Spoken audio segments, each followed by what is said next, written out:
Well, little bacteria bugs live everywhere and crawl on everything around us. I know many of us may not be thinking about this that often, but some people do think about this a lot. Bacteriologist and oral care expert Dr. Harold Katz is here to warn us all about the 10 germiest places in our lives.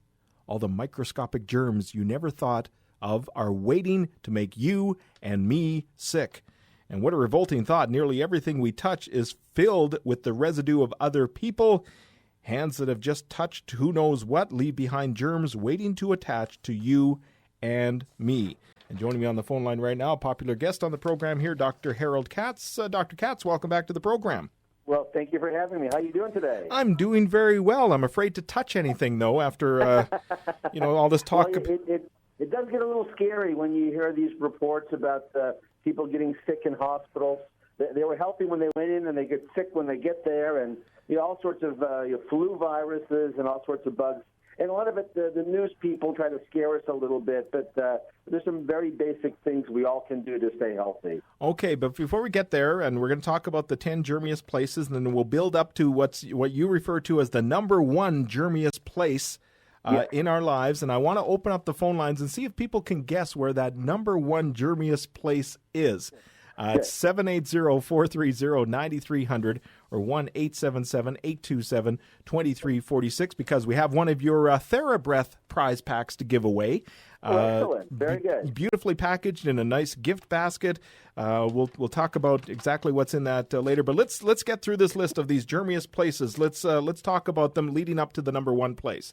Well, sure. We'll do it David Letterman style, although David Letterman is number 11 on the list.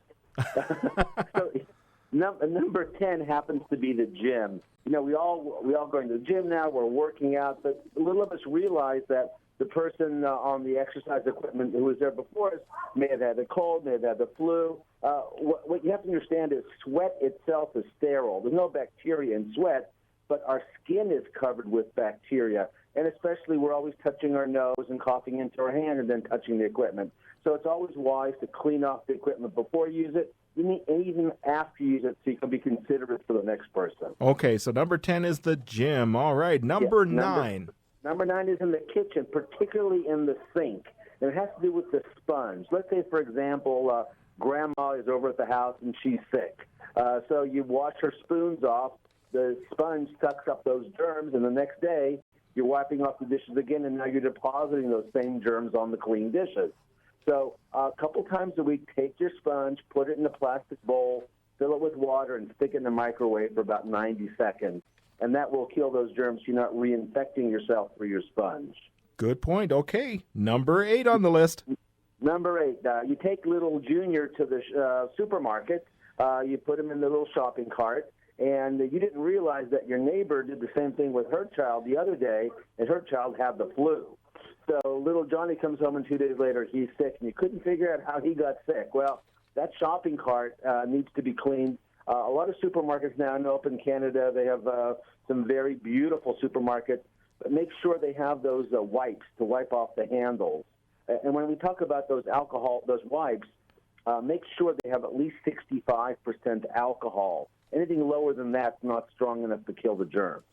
Okay, see, I wrote down shopping cart as my choice as number 1, so I guess I'm not eligible for the prize. So let's continue on. Number 7. Number 7, the airplane bathroom. People don't realize this, but it's a very closed, small space.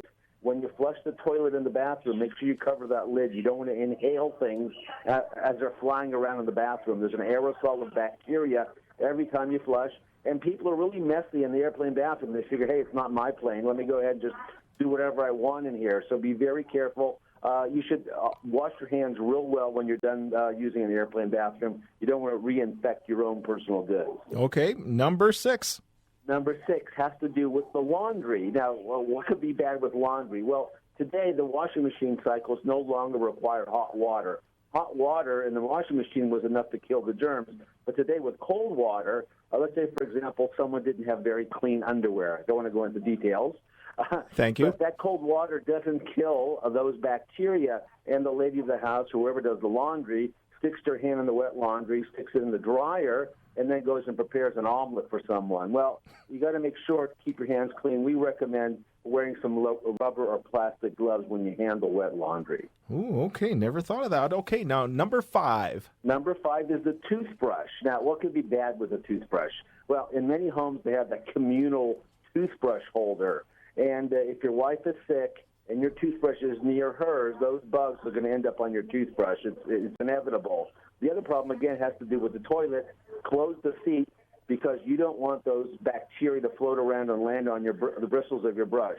So get a toothbrush cover or stick it inside the drawer in the bathroom. Don't leave it open on the counter in the bathroom. Is there a distance you recommend as far as where your toothbrush holder is in comparison to where your toilet is? As far as possible. Okay, good. As far away as possible. In fact, some scientists recommend you don't even leave it in the bathroom. You leave it in a different room because the bathroom has so many germs in there, especially if people, during the flu season, you want to keep it away from where people are having health issues. Okay. So, and people reinfect themselves. What's wise is throw your toothbrush away every 3 months and get another one. Okay, every 3 months. All right, number 4 on the list. Number four, this is a surprising one when we did the research. It's a woman's purse. So sort of picture this. She goes to work in the morning, takes her purse, sticks it on the floor of the office. Goes to the bathroom in the office, sticks it on the floor. Goes to lunch, sticks it on the floor of the restaurant. Then goes to the bathroom in the restaurant, sticks it on the floor in a public restroom. Then comes home, sticks the purse on the kitchen counter, and prepares dinner for the family. Well, it's more or less taking the bottom of your shoe and wiping it on the kitchen counter.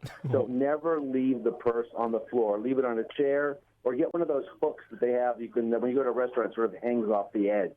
Yeah, never leave the purse on the floor. Okay, that's a big one. I think maybe that may be quite enlightening for a lot of women listening right now, thinking, you know what? That was a very surprising one. You are right. It is enlightening. Yeah, something to think about, definitely.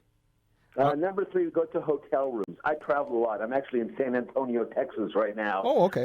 I was testing breath of people in Texas. We'll talk about that later. Okay. But when you travel, the hotels, they're notorious for being very unclean. The bedspread is rarely cleaned in a hotel. So when you get to the hotel, take that bedspread, throw it on the floor. Never sit on it, never lay on it. It's a great way to bring bed bugs home. So now the sheets and pillowcases are usually okay, but the bedspread is nasty, so stay away from that. Ooh, okay. What about the carpet itself? Do you trust even just walking like barefoot on the carpet in a hotel room?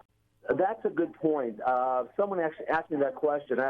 I work with a company in New York that does research on hotel cleanliness. I'm going to check on that because I got a little suspicious in one of the hotels I stayed here in Texas. The floor was kind of sticky, so I can't vouch for its cleanliness. I didn't have my bacterial gun with me to see how bad it was. All right, we're getting closer to number 1. Let's get to number 2 as far as the germiest places. Well, number 2 has to do with money. Now, money is full of germs. It's also full of drug debris, but that's a whole different topic. People, when they count money, they lick their finger and thumb to count the money. Well, you might as well just eat the money. I mean, because doing that, you're inhaling, you're swallowing those bacteria. So be very careful when you handle money, especially at the ATM. I see all the time, people pushing the buttons. And if I would have videotaped you throughout the day, you would never believe how many times your finger goes to your mouth, to your nose, to your eyes, to your ears. You're transferring bacteria all over your body, and the portal by which these bacteria get in are through your mouth and through your nose. So you're going to be very careful. Keep your hands clean. The message I want to give to your listeners, wash your hands with hot, soapy water 3 or 4 times a day.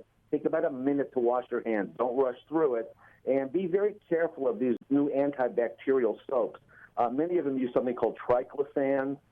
Bacteria have become resistant to that, so nothing works as good as hot, soapy water. All right, okay, we've got from 10 till 2, so now the question is, and we're opening this up right now at 780-430-9300 or 1-877-827-2346 for a TheraBreath prize pack and a nice gift basket, all kinds of great products in here. We're with bacteriologist and oral care expert Dr. Harold Katz. What is the number 1 germiest place in our lives? Your guess is next here on Life Talk.